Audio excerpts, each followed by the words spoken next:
बोलिए मेरे बांके बिहारी लाल की जय।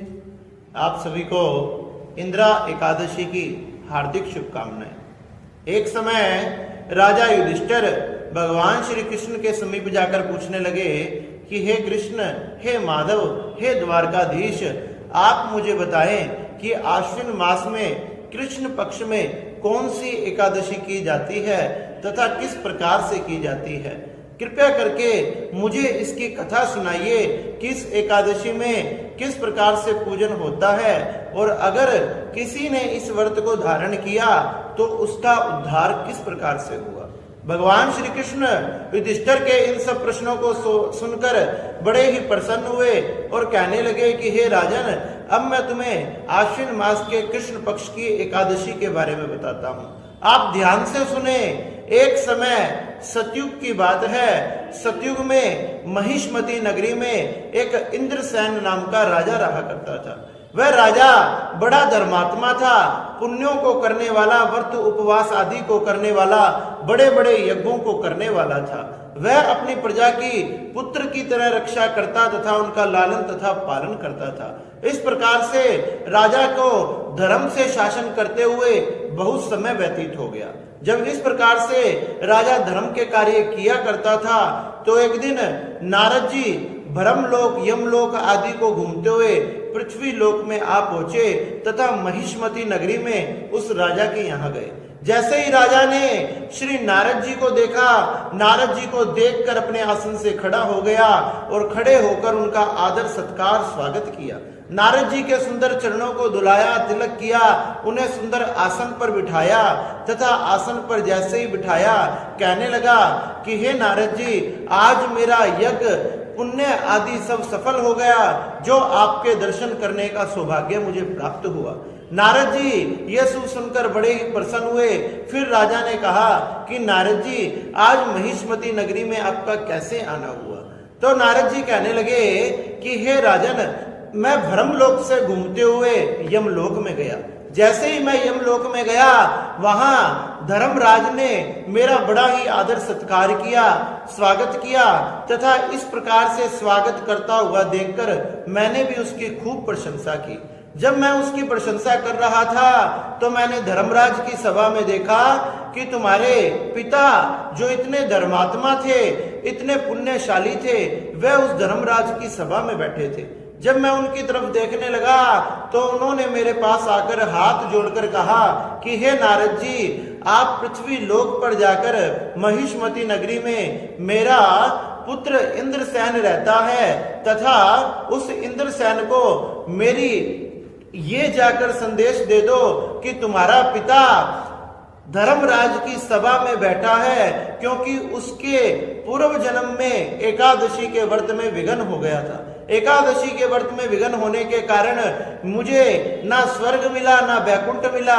इसलिए अगर मेरा पुत्र आश्विन मास के कृष्ण पक्ष की ये इंदिरा नाम की एकादशी को धारण करेगा तो इससे मेरी मुक्ति हो जाएगी। इस प्रकार से तुम्हारे पिताजी ने मुझे ये संदेश दिया, इसलिए हे इंद्रसेन राजा, आप अपने पिता के लिए उनकी अधोगति के से मुक्ति दिलाने के लिए, उनको स्वर्ग तथा वैकुंठ की प्राप्ति कराने के लिए आप इस व्रत को धारण करो।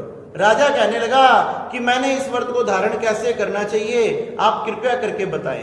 तो नारद जी कहने लगे, अब बड़ा ही सुंदर मास आश्विन मास आने वाला है। आश्विन मास में कृष्ण पक्ष जो पितृ पक्ष के नाम से जाना जाता है, इस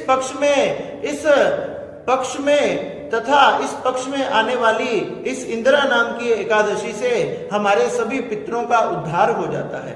जैसे कोई भी पूर्वज तथा पितृ जो किसी अधोगति में या प्रेत योनि में भी चला गया हो, अगर वह भी इस एकादशी के व्रत को फल को प्राप्त कर ले तो उनका उद्धार हो जाता है। अगर तुम अपने पिताजी का नाम से संकल्प करके अपने पिताजी के लिए इस व्रत को धारण करोगे तो वो धर्मराज की सभा से छूट जाएंगे तथा स्वर्ग में राज करते हुए, स्वर्ग में रहते हुए वह वैकुंठ धाम को चले जाएंगे।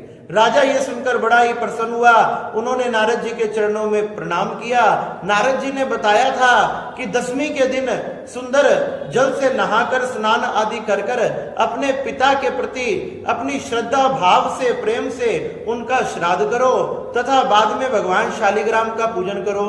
एक समय भोजन करो तथा रात्रि में भगवान का जागरण करो।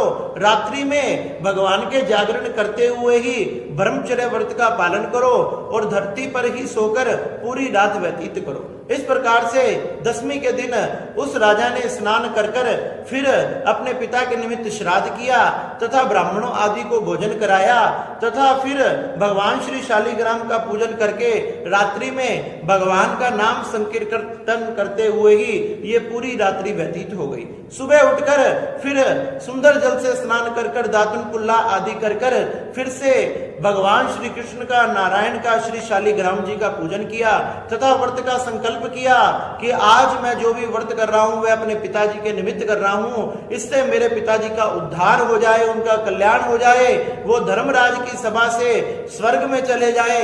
इस प्रकार से राजा ने सुंदर समय आने पर आश्विन मास का कृष्ण पक्ष की इस एकादशी के आने पर इस एकादशी के व्रत को धारण किया तथा व्रत को धारण कर कर पूरा दिन भगवान का नाम कीर्तन आदि करते हुए ही व्यतीत किया। जब पूरा दिन व्यतीत हो गया तो द्वादशी आने पर फिर से भगवान का पूजन कर कर सुंदर ब्राह्मणों को बुलाया, अपने बंधु बांधुओं के साथ, अपने परिवार के साथ, अपने पुत्र तथा पुत्रों के साथ ब्राह्मणों का पूजन किया, उनका आदर सत्कार किया तथा उन्हें सुंदर भोजन कराया। व्रत का पारण किया तथा संकल्प किया कि हे नारायण भगवान, मैंने जो भी इस एकादशी का व्रत किया है इसका सारा का सारा फल मेरे पिताजी को, मेरे पितरों को, मेरे पूर्वजों को प्राप्त हो जाए। वो किसी भी प्रकार से किसी प्रेत योनि में, अधोगति में अगर पड़े हुए हैं तो उनसे उनका उद्धार हो जाए। इस प्रकार से जैसे ही राजा ने संकल्प किया, उनके पिताजी जो धर्मराज की सभा में बैठे थे वह धर्मराज की सभा से भगवान नारायण का श्री गरुड़ जी उन्हें लेने आ गया।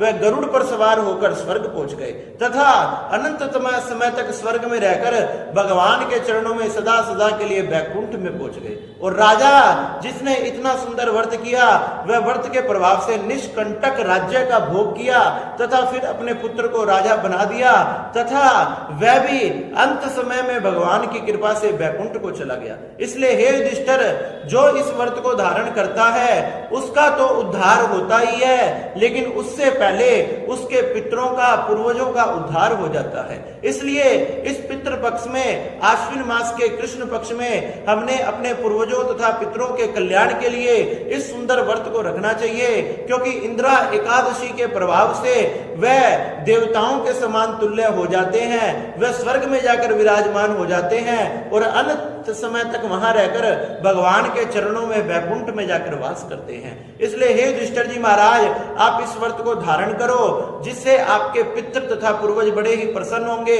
तथा आपको भी निष्कंटक राज्य की प्राप्ति तथा समस्त सुखों की प्राप्ति होगी। इस प्रकार से भगवान श्री कृष्ण ने श्री युधिष्ठिर जी महाराज को ये बड़ी ही सुंदर आश्विन मास के कृष्ण पक्ष की इंद्रा एकादशी का महत्व सुनाया, कथा को सुनाया।